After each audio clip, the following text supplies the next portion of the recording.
সংসদত চলি থকা তিনিদিনীয়া বিশেষ অধিবেশনৰ আজি দ্বিতীয় দিনা তিনিখন গুৰুত্বপূৰ্ণ বিধেয়কৰ ওপৰত ভোটদান। বিয়লি 4 বজাত অনুষ্ঠিত হ'ব ভোটগ্ৰহণ। উল্লেখ্য যে ভোটগ্ৰহণৰ প্ৰথম দিনা উত্থাপিত হৈছিল সংবিধানৰ 131 নম্বৰ সংশোধনীৰ বিধেয়ক, সমষ্টি পুনৰ নিৰ্ধাৰণ বিধেয়ক আৰু কেন্দ্ৰীয় শাসিত অঞ্চল আইন সংশোধনী বিধেয়ক। দিনৰ 11 বজাত সদনৰ কাৰ্যসূচী আৰম্ভ হোৱাৰ লগে লগে অব্যাহত আছে বিধেয়ক সন্দৰ্ভত বিতৰ্ক। বিৰোধী দলসমূহে মহিলা সংৰক্ষণ বিধেয়কক সমৰ্থন দিছে যদিও সমষ্টি পুনৰ নিৰ্ধাৰণক লৈ ব্যক্ত কৰিছে নিজৰ বিৰোধিতা।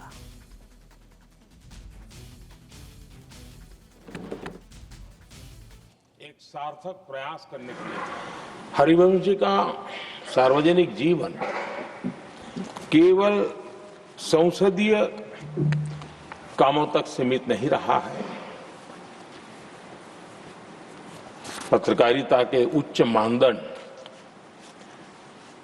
आज भी आदर्श के रूप में रेखांकित किए जाते हैं। लंबा जीवन पत्रकारिता का रहा, लेकिन पत्रकारिता में भी उन्होंने उच्च मानदंड को हमेशा आधार माना।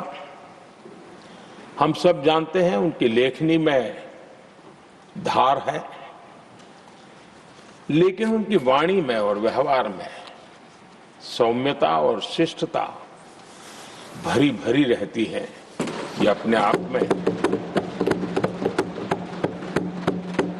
और मैं जब गुजरात में था तब भी मैं उनकी लेखों को पढ़ने की मेरी आदत रही थी, और मैं देखता था कि वे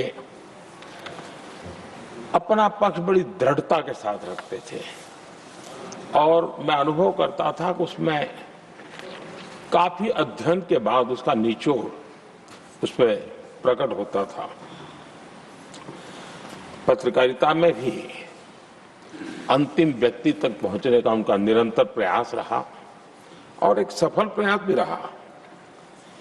और हम देखते हैं सदन में भी, चाहे पॉलिसी हो या प्रोसेस हो, उन बातों का कहीं न कहीं छाया हमें हमेशा नजर आती है, और ये हम सबके लिए सुखद अनुभव है। वे समाज की वास्तविकताओं के साथ गहरे जुड़ाव के साथ काम करने वाले व्यक्ति रहे। मैं तो कहूंगा जो चाहे लोकसभा हो या राज्यसभा हो, जो नए सांसद आते हैं वे हरिवंश जी से बहुत कुछ सीख सकते हैं, बहुत कुछ बातें करके उनसे जान सकते हैं। क्योंकि जब वो पत्रकारिता में थे तो उनकी एक कॉलम चलती थी, हमारा सांसद कैसा हो, हमारा पार्लियामेंट मेंबर कैसा हो। तब उनको शायद पता नहीं होगा, कभी उनको भी बैठना पड़ेगा, लेकिन वो लिखते थे, और वो बातों में बहुत ही व्यापकता रहती थी।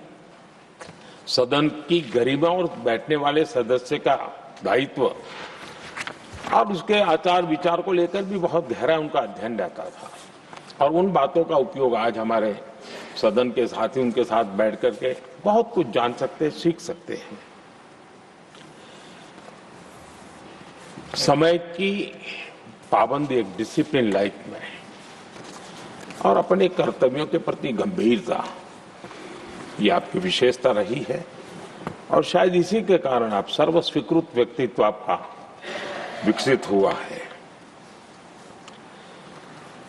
हमने देखा होगा जब से वो राज्यसभा के सदस्य बने हैं, मैं कह सकता हूं कि पूर्ण समय वो सदन में होते हैं।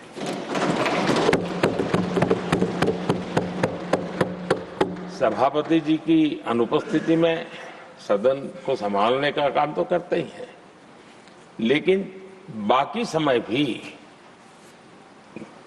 यहाँ कमेटी का कोई भी व्यक्ति बैठा हो तो भी वे सदन में हमेशा अपनी मौजूदगी रहती है, हर बात को सुनते हैं, उस समय सदन का जो संचालन करते हैं उनके कार्य को भी देखते हैं, और ये इसके पीछे उनको अपना जो दायित्व है उसके प्रति उनकी जो प्रतिबद्धता है उसके कारण ये संभव होता है, और ये हम सब के लिए सीखने जैसा है। और मैंने देखा है कि वो पूरा समय इन चीजों के लिए वो खपा देते हैं। आदरणीय सभापति जी, उपसभापति के तौर पर सदन को कैसे चलाया, सदन में सदस्य के तौर पर क्या योगदान दिया, इस बारे में हम स्वाभाविक रूप से एक सकारात्मक चर्चा करते रहते हैं। लेकिन सदन के बाहर